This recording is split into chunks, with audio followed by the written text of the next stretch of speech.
why do you think God should give you an extra time to live on this planet? I feel like that's a question that a lot of people don't ask themselves.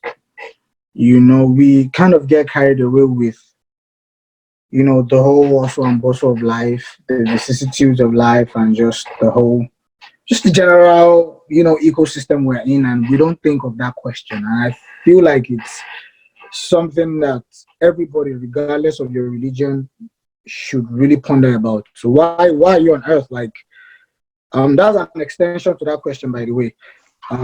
Even before we talk about why, we start talking about why should God give you extra time? Why are you even living? What is your purpose here? Like, predicated on purpose, right?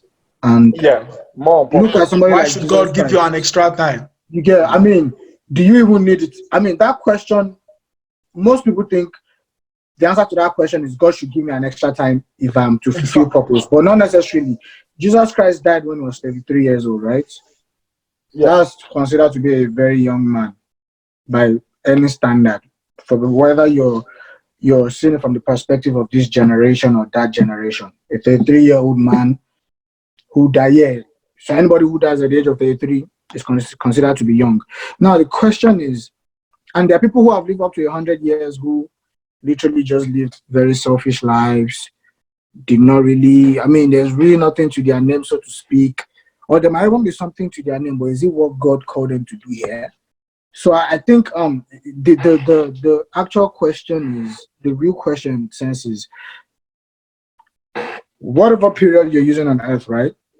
Mm-hmm. Be it 5 years, 10 years, 15 years, 25 years, what are you doing? Are you doing what, I mean, and I don't want us to get into the whole, The pandemic crisis and all the not things. pandemic, so to speak. It's more like,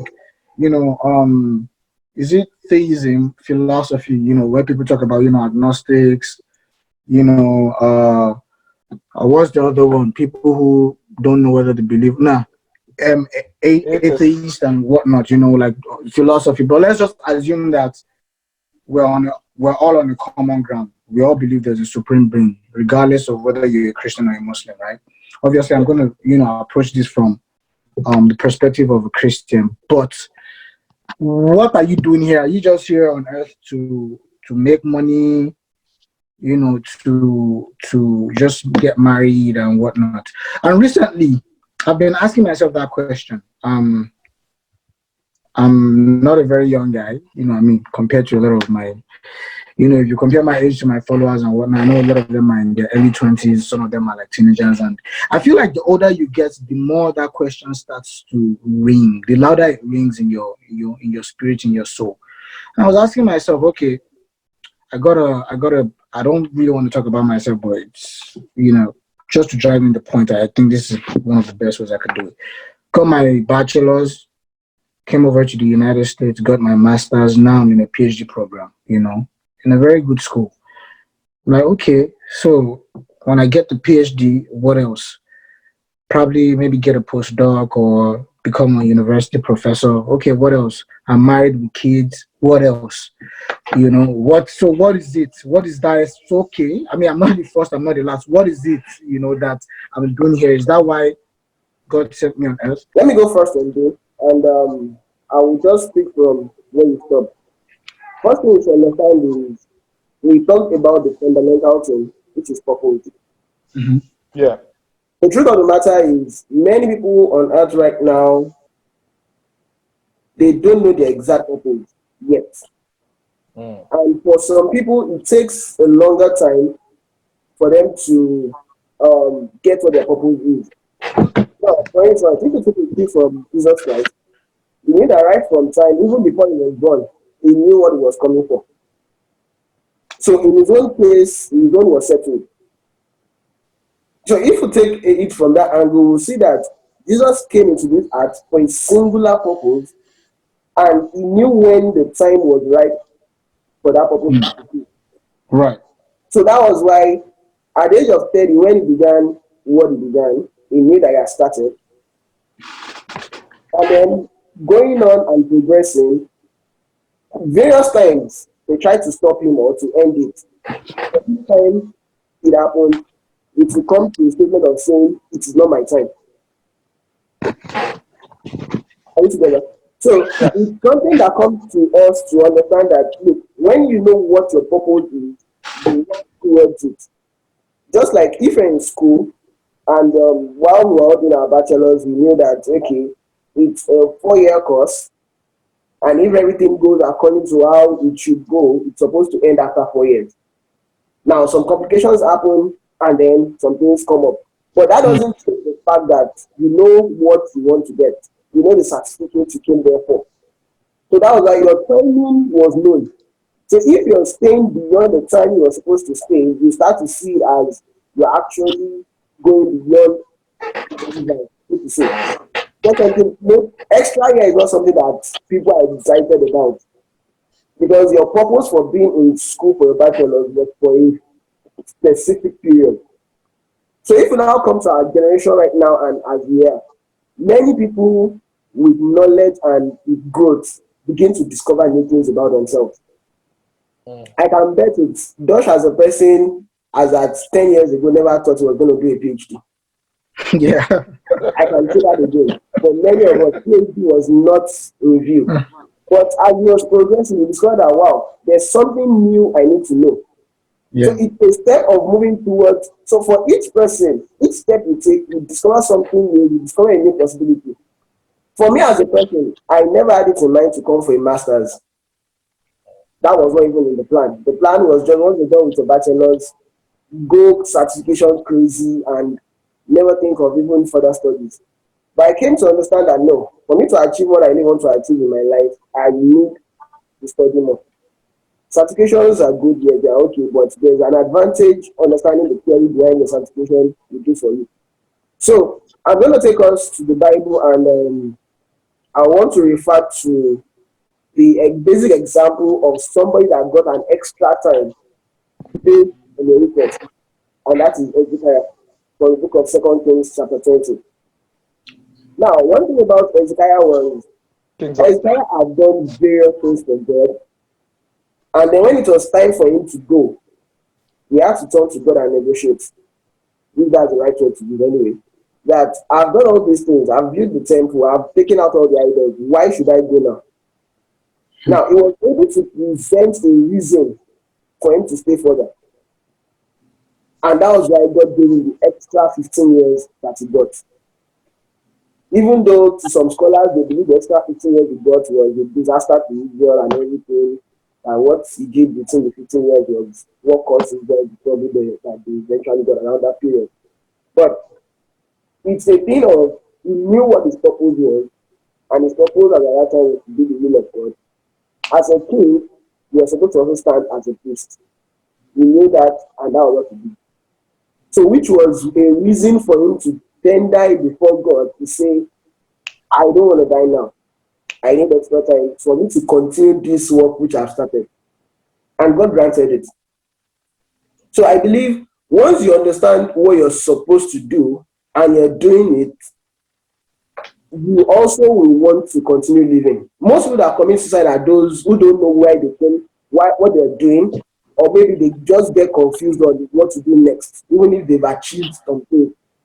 That's why you look for someone who has a very good job. Imagine someone parking a latest model car and jumping into the lagoon. Sorry, hope I'm not cutting you short. Yeah, I heard of the Prime Minister. No, not the Prime Minister. Minister of Finance in Germany committed suicide. I think that was 2 weeks ago because of this coronavirus, and he said it affected the economy of the country, and he killed himself. I mean, just to buttress what you're saying, actually. I mean, even after everybody after you achieved all the so-called fame, the power, the money, but you've not really fulfilled the purpose of God. I think there's this vacuum in your life that you need to. I mean, I would also like to take, for example, I mean, these are life scenarios. Steve Jobs, this guy, I mean, in charge of Apple. Humanly speaking, everybody believes that this guy is a successful person. I mean, to anybody, Steve Jobs, now he gets, I mean, Apple, the Apple guy. I mean, and on the sick bed, he said he didn't pay attention, that he regretted, not focusing on the major things in life. I mean, for him to have actually said that, that means he knew that he has failed as someone. There's this vacuum in you that you cannot just, it's only God that can fill it up. And I would say that fulfilling exactly what God tells you to come, you yourself, you will know that you are not, that there is something wrong somewhere. You can tell. And I think this is one of the things that a lot, something is missing. And you see a lot of great people in the world that you feel, oh, I mean, this person, I mean, is doing well, but you just know that this person, there's no peace, there's no genuine joy in that person. And as much as possible, I always tell people, I mean, you really need to discover yourself. But I mean, this might actually, I don't know, probably Bukunmi have finished saying what he wanted to say. I mean, this draws us to the question. I know that Bukunmi has answered that part initially. You answered the part.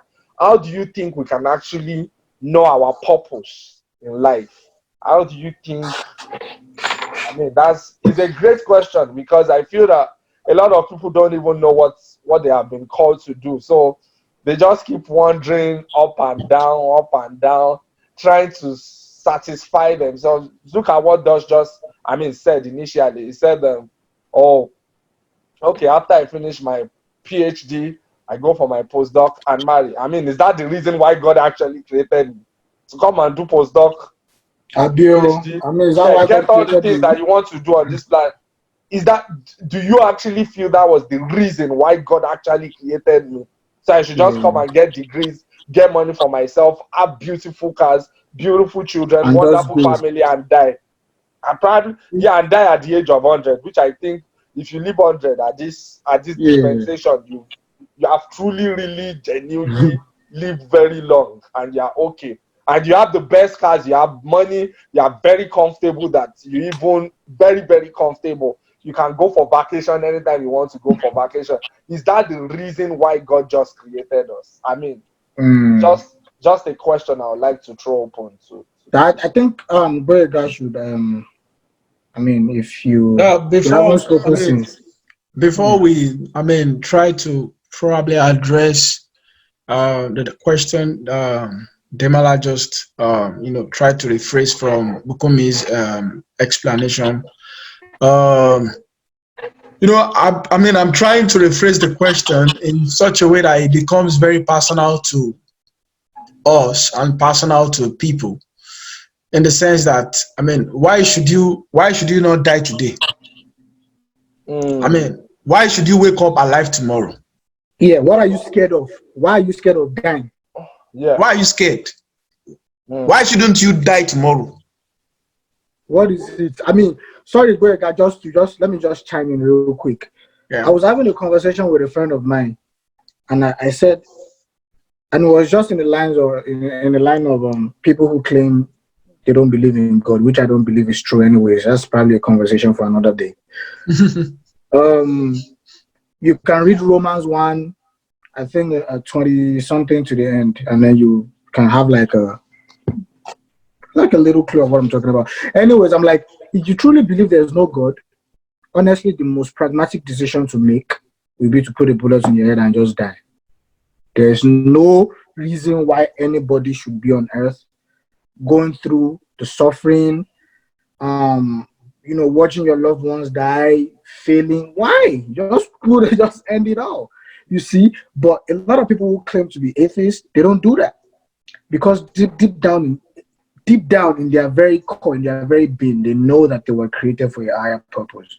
Even though they are not admitting to that, it's just there. They know it. So, like what that guy was saying, why not? I mean, if you're not good, there's no hell, there's no heaven. Okay, no purpose. I mean, there's no need to even hustle for money. For what? Just die.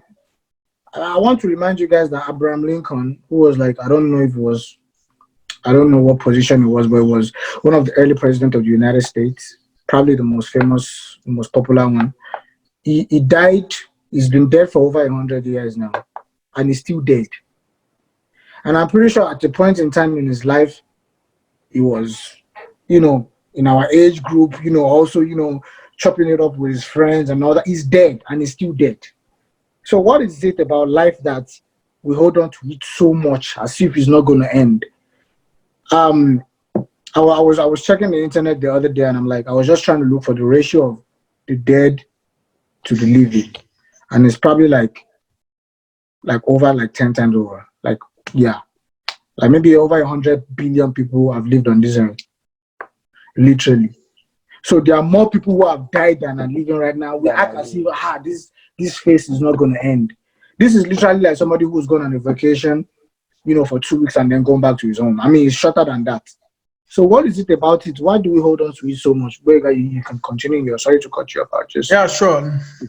So, what else? I mean, like those, you know, added. I mean, why are actually people, you know, why are people scared about death?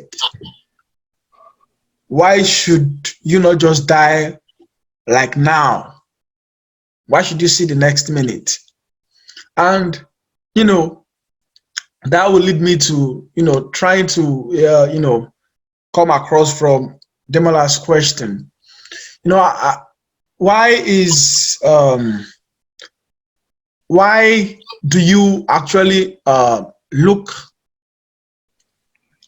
at the next person to you, and then you want to get to know the other person? You want to become friends with that person. Why? Why don't you just be alone?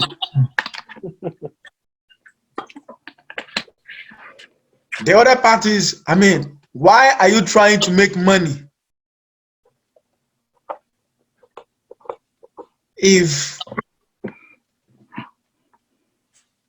Why do you want to have money? Like, why do you want to have money?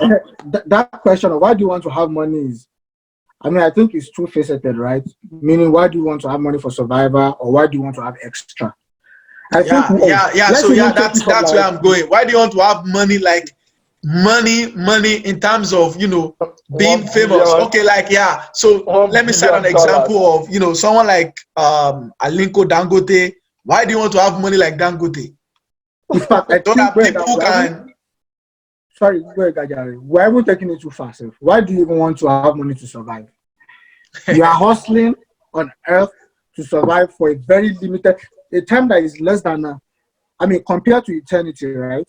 Or even less. Okay, we've been around for 6,000 years. Or if you want to go by evolutionary biologists, we've been around for like maybe 60,000 years, right? Or whatever it is that they claim. The geologists believe. I mean, okay, human.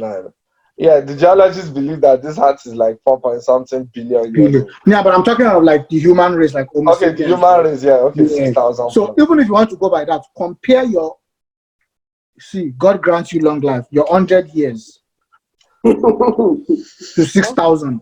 That is so minuscule. Why do you want to live for survival for less than 2% of 6,000 years?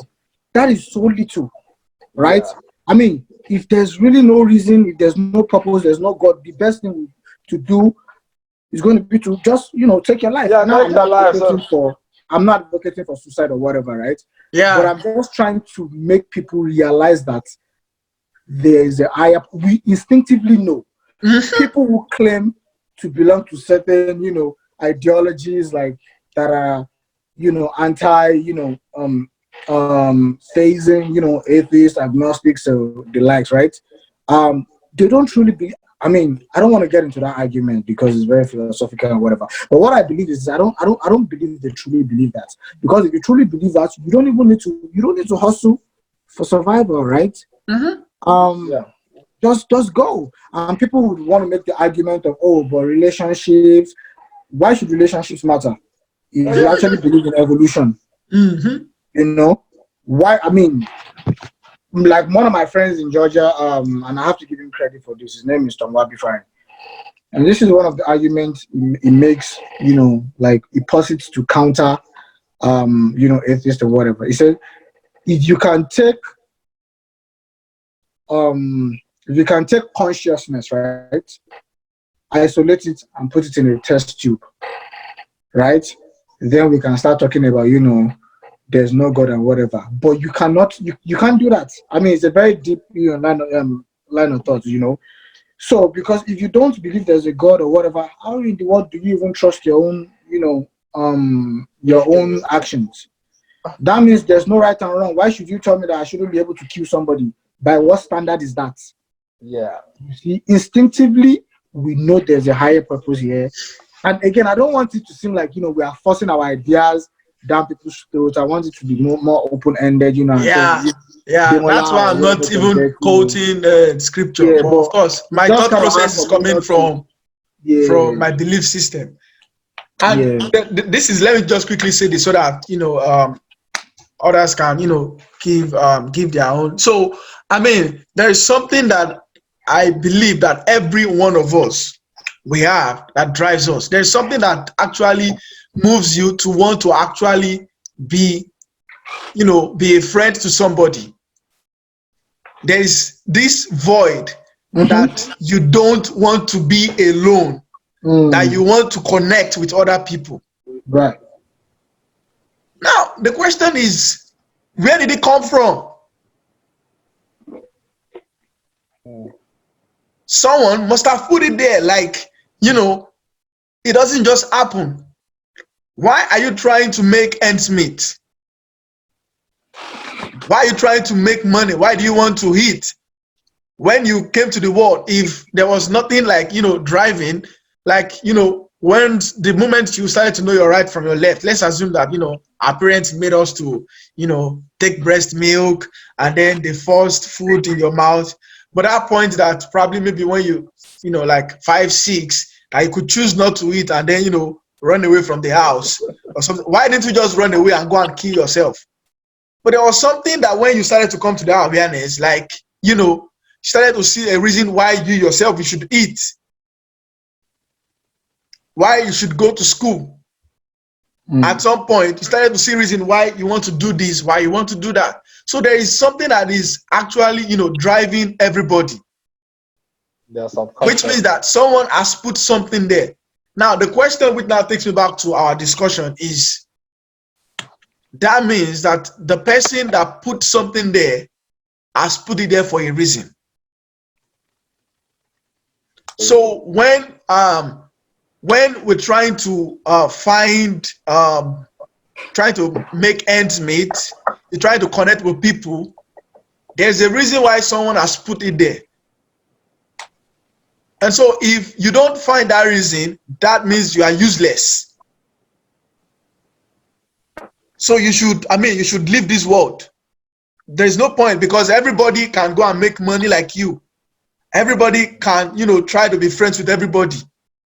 But if you don't know the reason why you're trying, what is driving what you're doing, then, for me, you are more or less useless, because everybody can do what you're doing.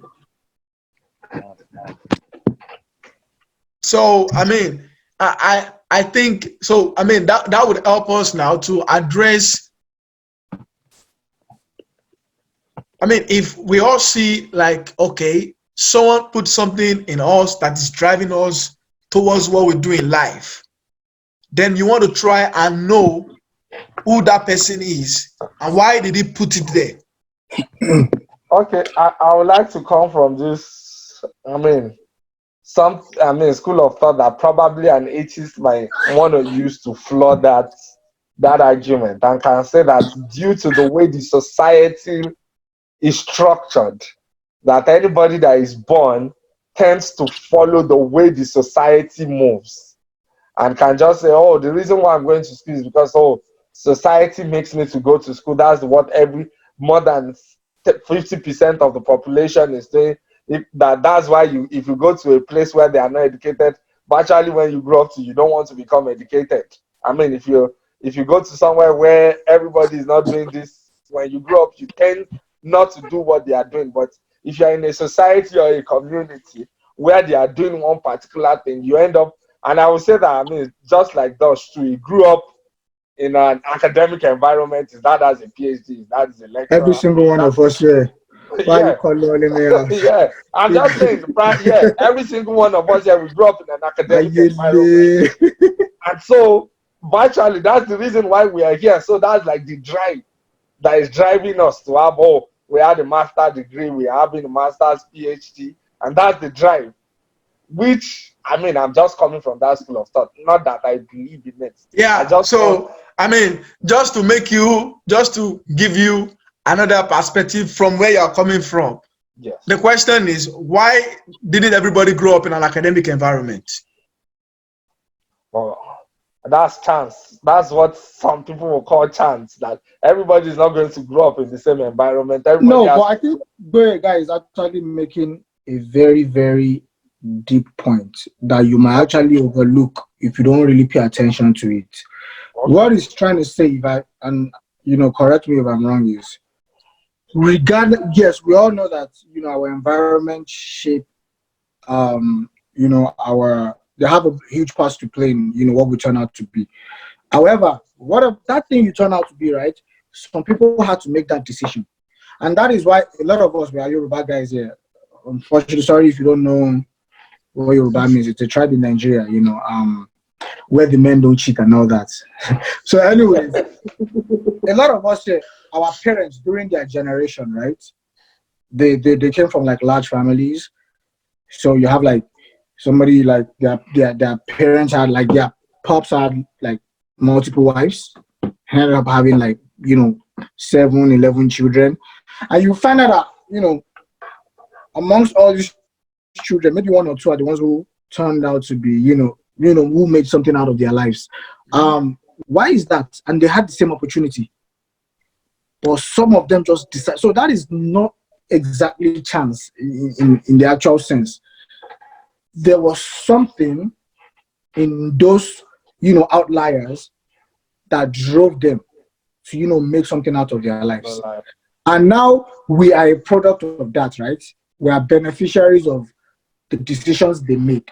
So even though I understand the argument Demola is also trying to make, that our environment shape has a large part to play in what we turn out to be. But again, that decision that whatever you turn out to be is still predicated on what somebody decided to do. And you even find out that there are certain professors, we all grew up in a university environment.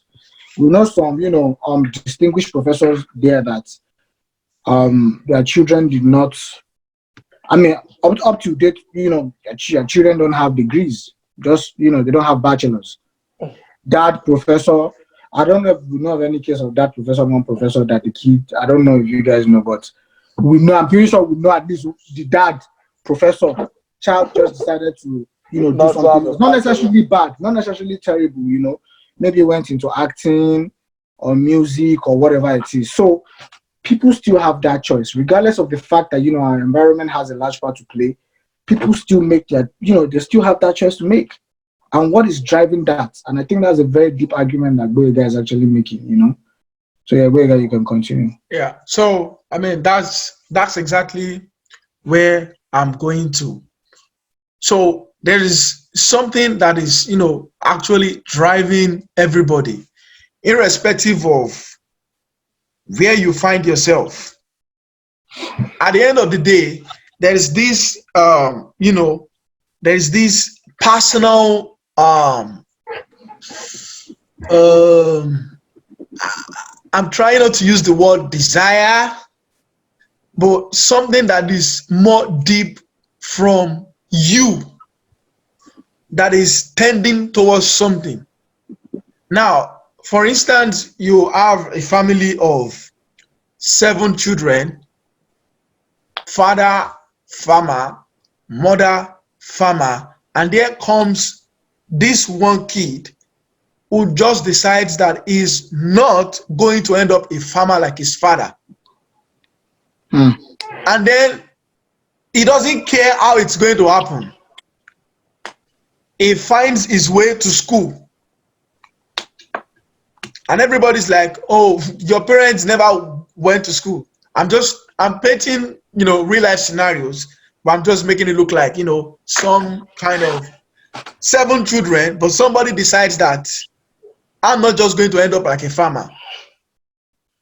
My school of thought is there is something that is driving this person. This person somehow has found out that there is more to his own life than being a farmer. So it's driving him to make decisions that will alter the course of his own life. So that kind of person, if, for instance, some armed robbers come to their house, is more going to be scared about dying. Why? Because he's beginning to forge something personal for himself. The other siblings, would probably feel like they can kill us, but after all, we're all going to end up like our father, who is a farmer. So, of what essence are we living for? But there is somebody who is already picturing he doesn't want to be a farmer. And so, if, his death is staring that person at his face, it's like, no, I can't die now. Like, I have a dream. There's something I'm looking out. There's something I'm trying to get. Because he's found something within that can drive him. I think that the summary of what we are saying is still comes down to the first thing we said, which is popular. Yeah. Now, taking a cue from what Gaya said now, if you don't know why you're living, you see no reason why you should live. So immediately you discover why you're living, you see a reason why you want to continue living. Some people get involved in some dangerous things that you ask the question that, why are you thinking this way? But to them, they don't see their life as anything. They don't see anything they want to achieve. So it's more like, if it ends now, no problem. But someone that has a reason for living and has something you're looking towards achieving, you see that, no, it's not time for me to go. Yeah, sorry. I think that's one of the reasons why I hardly fight with people. I mean, everybody that noticed me when I was growing up, you won't see me arguing with conductors. I mean, it's very, very. I don't know if the person I'm fighting does not even cherish his or her own life. I mean, you just see some crazy. Sometimes you just see some people and you ask them, why are you actually fighting? And you find out probably they are just fighting on 5 naira change or 10 naira change. I mean, it's kind of crazy. And it's not that 5 or 10 naira change actually means a lot to them, like they claim to do. I mean, the fight, and there is blood all over, they've spilled blood all over their faces, and you be like, and I think that the answer to that question stems from what Boyega and Bukomi actually said. Some people don't actually cherish their life. That's the truth. They don't see themselves, I mean, up there. That's why, I mean, I remember my wife were watching something on Instagram, and you just see some ladies that decide to just come on, like, you wear pants and bra alone, and you decide to just come on, like, or you just want to it's lingerie. It's lingerie. You will decide to just come online, and what you want to do is just to come and twerk. Just stupid, just for 1 minute, you decide to come and disgrace your entire generation and your own family. But, I mean, it doesn't even come from the perspective. I'm not even talking probably I'm a Christian or I'm a Muslim. I'm just coming from the perspective, okay, where do you think this will lead you to? Yeah, but Demola, I mean, again, I think it's I understand where you're coming from again, but you have to realize that people, like, there are different reasons why people do certain things, right? Yeah. Sometimes, and again, like the approach you're taking, like the way you're going about it right now, if somebody who actually twerks or who does that actually hears what you're saying, they probably won't, change.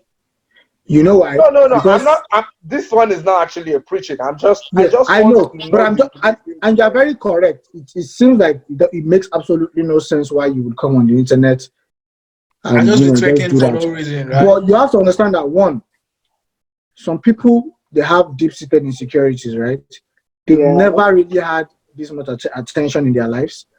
Probably when they were in secondary school, their feminine features did not, become ostensible until, maybe later in life, right?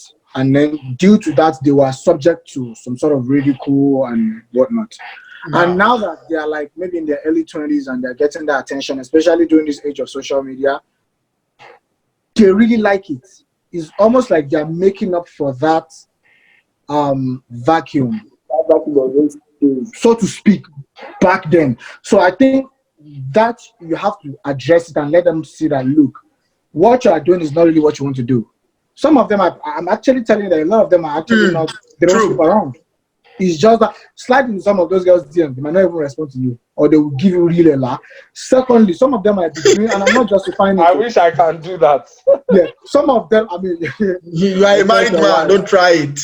Some of them, remember again, some of them are trying to, like they say now, I think the word has been overused. I don't like to use it. Clout. They're chasing clout. In the sense that they're trying to make some financial gain from that. And I don't want to call no names. You know, we know some people who have actually, you know, been able to attain certain heights. Yeah. By just, you know, and followers, and then do, you know, based on the, you know, their followership now, they can charge for adverts, they've gone on certain shows and whatever. So I think there are different reasons. I don't think people are just plain stupid. You know, no reason. I just feel like exposing my body. That's not to justify it, but I just think there's a deeper root, and there's a which, you know, the church has to probably, you know, pay more attention. I'm sorry again for my, I won't apologize for being a Christian anyways. But I think we should just, you know, just try to understand it a little more and then see how we can deal with that hurt, that wound, that, you know, whatever it is that people are going through. Anyways, I think, like, sorry, I know I'm talking a little more, you know, but No. Bukumi said something, and that they said a lot of people who don't cherish their lives, right? It's because they don't have like a purpose, right? Now, I can ask the question that, okay, the purpose I have, what does it matter in eternity? I think that the question that you and, you know, Bukumi have raised is very, or the observation is very important, but on a deeper level, why should I have a purpose that has no, that's 100 years from now, nothing? You know, and people say, oh, well, you're leaving a legacy. The truth is, if there's no eternity, the dead is gone. I don't know. What's my business? What is is legacy going to benefit me? I mean, that's the question I want to ask. I don't know. So why am I leaving the legacy for? I think there is one famous song that they call Legacy. Legacy, no. You know, Legacy, so no. I mean, I'll just say this and just to round off from my own end. I feel like we'll probably continue this conversation maybe next week or 2 weeks from now, whenever. Clearly, I think right now, I don't know if we've been able to convince some people who might be watching or listening, who might listen to this, that there's a higher, first, you know, just to start, there's a supreme being. Like, there's no, we can, if you want to argue about that, come, you know, me and you can set up a live video or whatever, and I'm pretty sure Bukumi, Zidane, and Demola, they are up to it. Clearly, we know that. Now, the question is, that supreme being, what is it? I think maybe next week we'll talk about how we can actually connect with him. You know, why we have so many religions. Why is it that me, I'm a Christian, and, you know, my brothers here too are also Christians. But yeah, I think this is just a starting point to foundation for the whole talk. Yeah. Probably to cut Bukumi short the other time. I don't know, probably if he wants to continue, or we should just. Let's end it there. I think we've gotten to a point in which we've all come to the same conclusion. So the question that Dosh just raised now, linking your living with sanity, let's not get to that one today. We can't finish it in 2 hours. That one is just go and ruminate on and start thinking about it, because if you can't link your existence now to eternity, then that was I mean, if you, I believe that if you don't really believe in eternity, you can actually believe in your life any way you want it. I mean, you have the right, 100%. If there's no eternity, I mean, I think I'll be one of the drug dealers, or I mean, I will try to make the best of what I can make best physically speaking. But of course, because of eternity, I'm limited to a lot of things that I No, can see, if there is no eternity, let's be sincere. If there is no eternity, I'll probably not do drugs. I'm smart because I know if I'm caught, they can kill me, and I won't enjoy life because I know there is no other.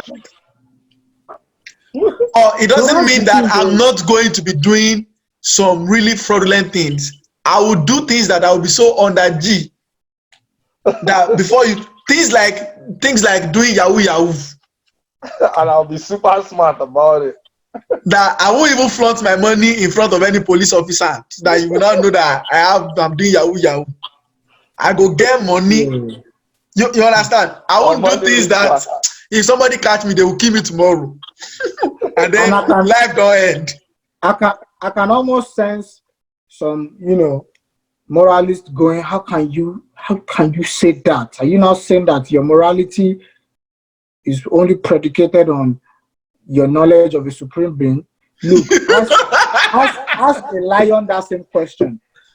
Why would you just attack that antelope? Don't you know it's not right? You see, it is very hard for you to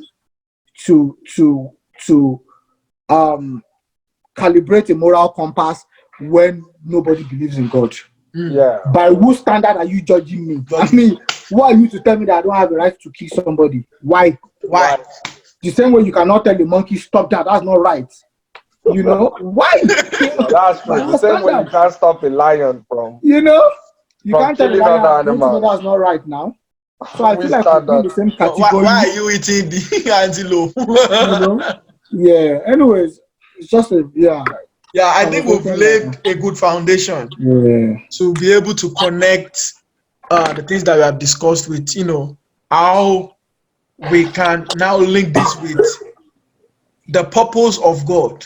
Now, you living and how does it really, because if God is going to spare, if God is going to make sure that, you stay safe on the earth, that means that you are in his big picture of what he's trying to do. So if you are not important in that big picture, if something bad is going to happen to you, I don't see any reason why God should care, why he should save you from it. Yeah.